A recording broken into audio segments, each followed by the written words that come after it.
with the song in 1, 2, 3. Hey, ooh, say what, you know that I like it, baby. Welcome back to Say What Sunday, everybody. I have opinions, would you like some? We're just gonna get right into it. Girls Trip makes history, becomes the first film written, directed, produced by, and starring an all-black cast to make $100 million at the box office. So congratulations to the cast of Girls Trip, congratulations to everyone that helped put Girls Trip in the position that it's in. It was hilarious, and I was sober. So next time I see it, I won't be, and it'll be better. Maybe now it'll be a little less tasking for me to get my coins, my well-deserved coins. I mean, Queen Latifah's still out here perpetrating like she likes manhood, but hey, it's fine. I'm gonna talk about Kim Kardashian.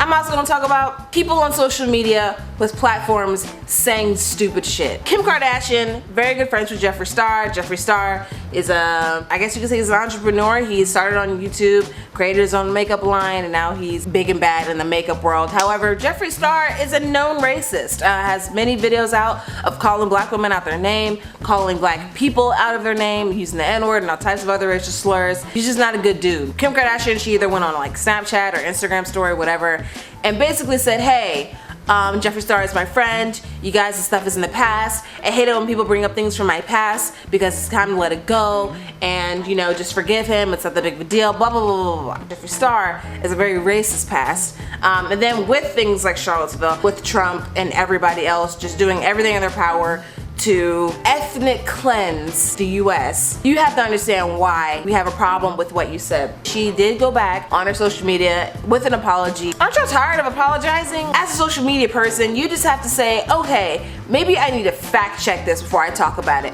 Or hey, maybe not every opinion that I have needs to be news. Not thinking about the fact that some of the things that we are saying could be detrimental to certain culture groups, and there are people waiting on the other line of your social media for you to say some shit so that it validates them going off and doing something hateful, or it validates them going off and doing something just not great, not good, not positive. There's no such thing as being naive when you're in your mid-30s. At that point, it's just you being lazy because you decided to ignore an issue that wasn't relevant to you or didn't affect you or benefited you for your entire life, and now we're at a point where we need people to be woke or whatever, and so you decided that you now want to talk about this issue that you have not educated yourself on because it just wasn't important up until now. Not even important to you, but important to other people who are fans of you. It is no one's responsibility to bring you up to speed on anything that you decided to not educate yourself on. Period. And also this idea of you have to meet me where I'm at, or you have to dumb yourself down so that you can educate me and help bring me up. But the thing about that is that you need to do the work. Don't say out your mouth some dumb shit and then task everyone around you that has a problem with what you're saying to educate you on shit that you should have been known, girl. Because at the end of the day, it's no one's job. Stop being lazy, do the work, or get off the internet, dumbass. That goes for Ariel too. That goes for Kim Kardashian. That goes for Lil Duval. That goes for Caitlyn Jenner. That goes for everybody who has a platform that has said something dumb. Maybe you need to step off your high horse and stop thinking you know everything for 1 second. Stop worrying about the traffic on your social media for 2 fucking seconds and actually have an offline conversation, have private conversations with people instead of trying to capitalize on your own ignorance because you know people are gonna click on that tweet or click on that video or click on whatever it is that you're posting because you know that you are basically glorifying your own ignorance. I want to say, black people, you are important. Trans people, you are important. That is not negotiable, period. Next, Solange quit Twitter to take a break from news about the white supremacists just out here with the Walmart tiki torches. And I mean, can you blame her? You gotta take a break every now and then. You gotta unplug because it is draining. Charlottesville especially, just because I keep hearing the phrase ethnic cleansing, and it was in my homestay, and it was just a lot to deal with. We get so caught up in all the validation that we get on social media that we have this false sense of importance sometimes, and we lose sight of what's actually important and who's actually going through some real shit and what our duties on social media actually are. So Solange, I'm with you, and I mean, she got the right to be mad, and so do I. So Blac Chyna is gonna have a doll. So Black China, professional scammer, and just all around shiesty bitch. It's coming out with a doll for this Christmas called the China doll. It features all of her various wig styles and of course that signature ass. I'm actually not mad about this. It promotes alternative careers.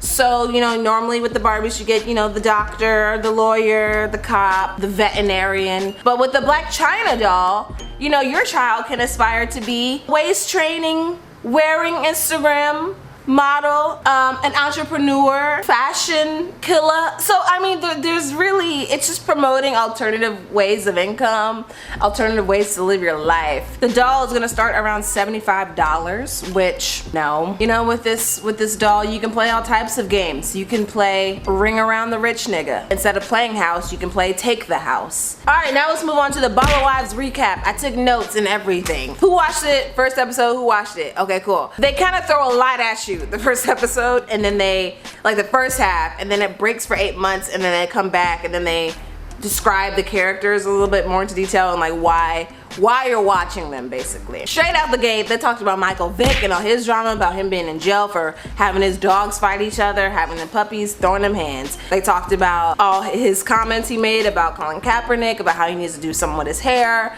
They talked about that, like really, literally like within the first 5 minutes, straight out the gate, let's address the drama. Then they lay out pretty much all the characters and what all the characters are gonna be, like what their role is going to be within the show. So they got the old one, they got the instigator, they got like the main girl who's got her head on her shoulders for the most part, but it's like still slightly crazy. They have the crazy one, the messy one, the tolerable one. They lay out all those, so you pretty much know what to expect from them from here on out. I do want to say that all of them are actual wives. One of them is in the middle of a divorce. So Stacey Chambers, who is the wife of Chris Chambers, which I didn't even know was all in the news about being crazy, being a stalker, this is that and the third. Another one of the wives, Geneva, accused Stacey of sleeping with her man in the back of a car in the middle of happy hour. Everybody come together for happy hour just so that the two of us can have a conversation. I don't know why that happens, probably for the drama. But she said that this girl slept with her husband in the back of the car, and so we have to like wait until next episode to see what happens with that. Michael Vick's wife was going back and forth with Stacey. You know how like you know how like when you're in the middle of an argument, how you just kind of talking, just throwing jabs back and forth, not really saying nothing.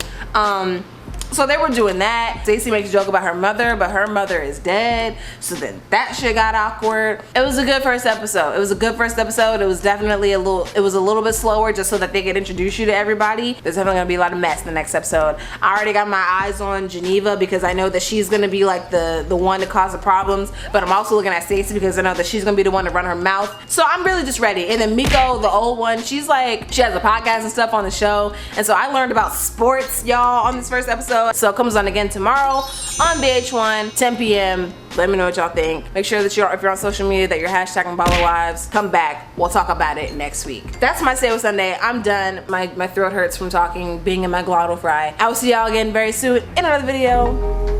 Bye, girl.